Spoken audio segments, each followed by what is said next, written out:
Maligayang pagdating sa ulat ng balitang pambihira ngayong hapon. Sinusubaybayan namin ang isang umuunlad na kwento na patuloy na nagbabago habang tayo nag-uusap, kaya't manatili sa amin para sa mga update. Greetings especially to our brothers and sisters in their respective jobs, and above all, to our fishermen and vendors who are the ones experiencing these arrests.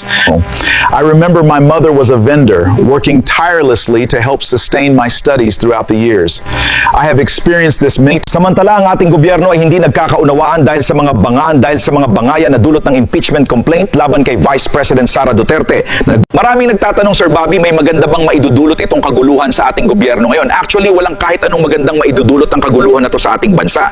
Ang daming problema kinaharap ang ating bansa, maraming walang trabaho, bilihin natin sobrang mahal. Kaya ang mangyayari, mas lalo tayong hindi nagkakaisa at nahihirapan sa kasalukuyang sitwasyon natin ngayon.